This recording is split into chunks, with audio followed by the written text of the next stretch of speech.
cuando ofreció a su hijo Isaac sobre el altar, ¿no ves que la fe actuó juntamente con sus obras y que la fe se perfeccionó por las obras?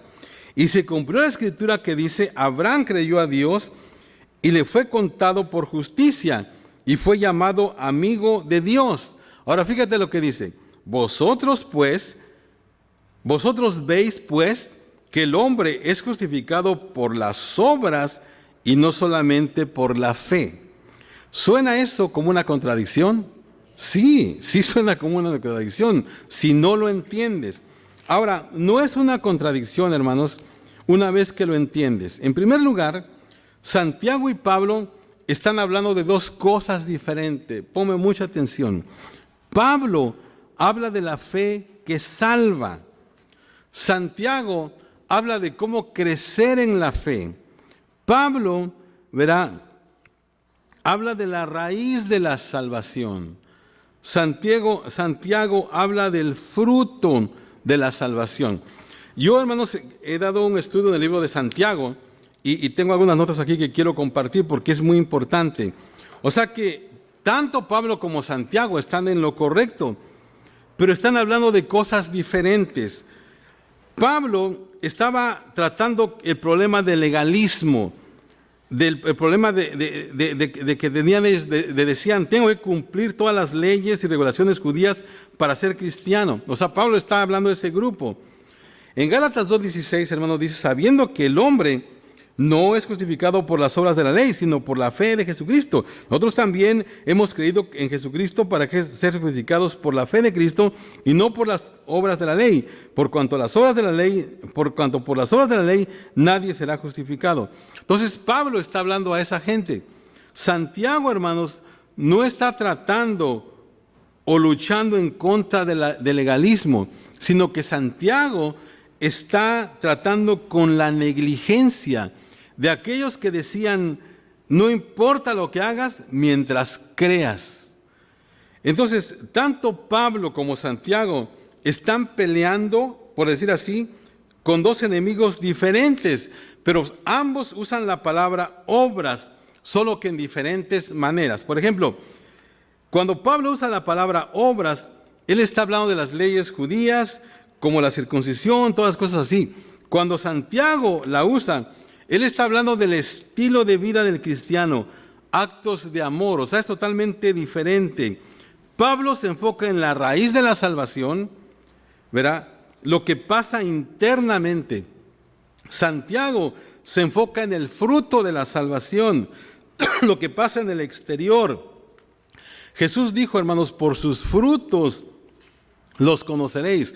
Pablo está hablando acerca de cómo saber que eres cristiano, o sea, por la fe. Santiago está hablando de cómo mostrar que eres cristiano. Pablo está hablando de cómo llegar a ser creyente, que es por la fe sencillamente. Santiago habla de cómo comportarse como creyente. O sea, no hay contradicción en eso. Y le voy a dar una cita más solamente si quieren porque ahí resuelve todo. En Efesios capítulo 2, del 8 al 10, se resume todo eso y dice, porque por gracia sois salvos por medio de la fe. Y esto no de vosotros, pues es don de Dios, no por obras para que nadie se gloríe. Pero luego dice, porque somos hechura suya, creados en Cristo Jesús, para buenas obras, las cuales Dios preparó de antemano para que anduviésemos en ellas. O sea que ahí se resuelve todo. No soy salvo por obras, pero sí soy salvo para buenas obras. Porque Santiago, dice muchas veces, bueno, tú dices que tienes fe, pero pues si ves a alguien que está desamparado, no le das nada, dices Dios te bendiga. ¿De dónde? O sea, que muéstrame tu fe. Entonces, son dos cosas diferentes, hermanos. Y cuando vemos el pasaje ahí, ahora les voy a explicar algo más. Fíjense, los dos, Pablo y Santiago, están hablando en dos tiempos diferentes. Te voy a explicar. En Romanos, Pablo dice que Abraham creyó a Dios y le fue contado por justicia. Y él usa, como ilustración la promesa que Dios le dio acerca de los hijos y las generaciones que nacerían. Entonces, ¿qué podría hacer Abraham con eso? O sea, no podía hacer absolutamente nada. O sea, ¿qué es lo que haces con una promesa? Sencillamente la aceptas. Ahora Santiago habla de un evento que pasó 35 años más tarde, que es el ofrecimiento de Isaac en el altar. Ismael, hermanos, se dice que había nacido cuando Abraham tenía 86 años. Isaac nació cuando Abraham tenía 100 años. O sea que se cree que cuando Abraham ofreció a Isaac, yo era un niño, ya era un joven. Entonces Abraham había andado con el Señor muchos años para ese entonces. Y Santiago dice que aquí hay un ejemplo de la fe. O sea, no que con eso fuera justificado, o sea, fue justificado por la fe, pero ya en ese tiempo que anduvo Abraham con el Señor, pues tenían que verse sus obras, y las obras demostraron que realmente había creído. Entonces, no es la fe lo opuesto a las obras, no es que hay que añadir las obras a la fe, es que fe es fe y la demostramos por obras. Es la fe que salva, pero ¿cómo sabes si tienes fe? Si no ves ninguna acciones. O sea, la fe, hermanos, involucra obediencia. O sea, otra vez, tú entras al reino, eres salvo por tu fe, sencillamente porque es un regalo. Pero ya que estás en el reino, se tienen que ver tus obras. O sea, que es algo que es lógico, ¿verdad? Se tienen que ver. Entonces, es lo que Santiago está diciendo. Dios, dices que tienes fe, pues demuéstralo, o sea, compruébalo. No es la fe más obras, son las obras que demuestran tu fe. Entonces no hay contradicción, hermanos, entre Santiago y Romanos. ¿Estamos de acuerdo? Si les queda otra duda o algo, hablen conmigo, ¿ok? Yo les puedo explicar más esto. Ahora, ya voy a terminar. ¿Por qué entonces es que Dios solo nos acepta en base a nuestra fe? Dos cosas. Verso 14. Porque si los que son de la ley son los herederos, vana resulta la fe y anulada la promesa. O sea, uno vive por la fe, hermanos, o por el legalismo. ¿Por qué es que Dios nos acepta en base a nuestra fe? ¿Por qué no podemos ganarnos la salvación? Dos razones del por qué, hermanos, Dios ha establecido que la única manera de ser aceptable es por creer, por confiar. En primer lugar, para demostrar la gracia de Dios. Verso 16. Por tanto, es por fe, para que sea por gracia, a fin de que la promesa sea firme para toda su descendencia, no solamente para la que es de la ley, sino también para la que es de la fe de Abraham, el cual es Padre de todos nosotros. O sea, hermanos, es por fe para que pueda ser por gracia. Ahora, hay dos palabras, hermanos, griegas usadas en el Nuevo Testamento para promesa. Una palabra, hermanos, literalmente significa una promesa condicional. O sea, si tú haces esto, haré aquello. La otra palabra que es usada aquí, hermanos, significa una promesa incondicional. O sea, voy a hacerlo solo porque soy bueno, o sea, desde la bondad de mi corazón, dice el Señor, lo voy a hacer. Entonces, esa es la promesa de la salvación. Ahora, aquí quiero entrar, hermanos, solamente por unos minutos en algo que es muy importante. Aquí dice, verá, que es por gracia, para que la promesa sea firme. En otras palabras, para que tú seas salvo y permanezcas en la salvación. Ustedes saben, hermanos, solamente quiero arañar esto porque verá, Dios los va a explicar después con los líderes esto, pero es muy importante esto, hermano, porque hay dos corrientes, ustedes saben que hay dos corrientes teológicas. Una es el calvinismo y otra es el arminianismo o el arminismo, ¿verdad? No sé si ustedes han oído esto. Pero el calvinismo, hermanos, tiene 5 puntos, por decir así. Son un poco complicados, ¿verdad? No voy a explicar todo esto. Pero básicamente en lo que hay más controversia es que el calvinismo dice que una vez que tú eres salvo por siempre. No importa lo que hagas, tú eres salvo. Luego, Arminio, ¿verdad?, que fue un teólogo holandés, dice, no, o sea que no es que Dios te quite la salvación, pero tú tienes tu libre albedrío y tú puedes rechazarla. O sea que uno de los puntos del calvinismo es de que en el hombre hay depravación total. ¿Qué quiere decir eso? Que el hombre no es capaz por él mismo de hacer una decisión por Dios. Y entonces entra una elección que es que como no tiene el hombre la capacidad de escoger, Dios es el que determina quién va a ser salvo y quién no va a ser salvo. O sea, según el calvinismo, el Señor Jesús no murió por todos, fíjense, solamente murió por un solo grupo que ya está predestinado a ser salvo. Y entonces ellos hablan de una gracia irresistible, que es cuando viene el Espíritu Santo o viene esa gracia a tu vida, no puedes rechazarla porque es una gracia irresistible. Y entonces, en otras palabras, tú estás ya como enlistado para salvación, y entonces tú no vas a poder resistir la gracia, así que tú eres salvo y no importa lo que hagas, tú vas a seguir siendo salvo. Por otro lado, Arminio dice no, o sea, el hombre tiene, aunque claro, está totalmente depravado y todo, pero todavía tiene la capacidad de escoger, porque el hombre tiene un libre albedrío. Entonces el hombre todavía puede decir sí o no. Entonces ahí está el debate.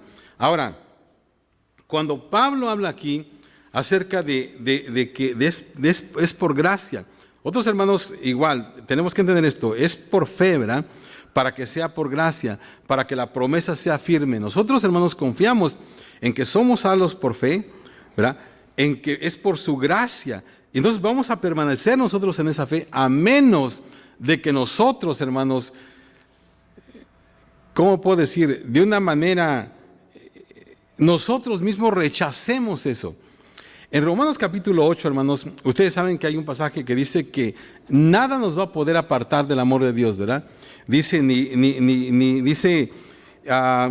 dice, pues estoy seguro de que ni la muerte, ni la vida, ni ángeles, ni principados, ni potestades, ni lo presente, ni ninguna cosa creada nos podrá apartar del amor de Dios. O sea que eso es una promesa que tenemos que tomar nosotros. Dios nos va a ayudar porque entramos por fe, porque seguimos por fe y vamos a estar ahí, hermanos, hasta el final. Pero en Isaías capítulo 59, verso 1 y 2, dice, he aquí, no se ha cortado la mano de Jehová para salvar, ni se ha agravado su oído para oír, pero vuestras iniquidades han hecho división entre vosotros y vuestro Dios, y vuestros pecados han hecho ocultar de vosotros su rostro para no oír. O sea que Romanos dice que nada nos va a poder apartar de Dios, ¿verdad? Del amor de Dios. Pero sí hay algo que nos puede apartar, hermano, y es el pecado, como dice Isaías. Entonces, nosotros, ¿verdad? Y ojalá y ustedes hayan entendido esto, pero muchas iglesias, por ejemplo, las iglesias que son calvinistas son las presbiterianas, algunas, como unas 4 por ahí, y algunos de los bautistas también. Las demás denominaciones, hermanos, la Iglesia de Dios, la iglesia metodista, los wesleyanos, los nazarenos, la Iglesia de Dios, asambleas, todas ellas somos arministas. O sea, no es que creamos que podemos perder la salvación, porque Dios no te la va a quitar, pero tú, por tu libre albedrío puedes rechazarla. O sea, ¿entienden ese concepto, hermanos? O sea, no es que Dios te la va a quitar, sino que porque Dios te ha dado un libre albedrío, porque miren, hermanos, la Biblia dice, ¿verdad?, que Dios quiere que todos sean salvos, dice la palabra, pero ¿todos son salvos? Algunos sencillamente rechazan la salvación. Entonces no es que Dios te la va a quitar, sino que tú mismo con tus acciones puedes rechazarla. Es como, por ejemplo, si yo le doy a alguien un regalo, ¿verdad? ¿Sabes qué es un regalo? Es gratis, no te lo va a quitar nunca, ahí lo tienes. Pero si tú no lo quieres aceptar y lo dejas ahí, sencillamente pues yo no puedo hacer nada porque tú no te voy a forzar a que lo aceptes. Tú tienes una libre voluntad, tú dices, no lo quiero aceptar, y sencillamente así lo dejas. O sea, ¿es culpa mía de que después no la tengas? No, es culpa tuya porque la rechazaste. Entonces, hermanos, ojalá y podamos entender eso. Pablo está diciendo, es por fe, ¿verdad? Entramos por fe. Es por gracia para que la promesa sea firme. O sea que nosotros, hermanos, tenemos que seguir en esa gracia. Ahora, hay dos extremos, hermanos, en el calvinismo y en el arminismo. Uno es el pensar, los calvinistas, de que una persona es salva y no importa lo que haga, sigue siendo salva. Ese es un extremo. Ahora, el extremo del animismo, hermanos, es de que hay gente que por cualquier cosa dice, ya perdí mi salvación, ya perdí mi salvación. Eso también es otro extremo. O sea, tampoco es eso, de que por cualquier cosa la vas a perder. Porque dice la palabra, ¿verdad? En 1 de Juan 1:9 que dice, si confesamos nuestros pecados, Él es fiel y justo para perdonar nuestros pecados y limpiarnos de toda maldad. O sea que, lógicamente, ¿verdad? Que vienen tentaciones, viene lo que sea. Pero por un lado, hermanos, tenemos que estar confiados de que si no te la ganaste, pues tampoco, ¿verdad? Puedes decir que la vas a perder porque no te la ganaste. Pero por otro lado, tenemos que también permanecer en el Señor. Que la gracia de Dios, hermanos, nos ayude para poder permanecer. La Biblia dice que de la manera en que entramos, ¿cómo entramos? Por la fe. De esa manera tenemos que seguir confiando en el Señor. A menos de que tú deliberadamente, ¿verdad?, tú rechaces esa salvación. Bueno, pues entonces hay varios textos donde dicen ya no hay ningún otro sacrificio que se pueda hacer por ti, y donde comprueba que de alguna manera, Pablo mismo dice, no sea que siendo heraldo para muchos, yo mismo venga a ser, ¿verdad?, eliminado. Dice, ¿de qué está hablando Pablo ahí? ¿Verdad? Bueno, está hablando de que de alguna manera puedes salirte. O sea, pero no es porque Dios te quite nada, sino porque tú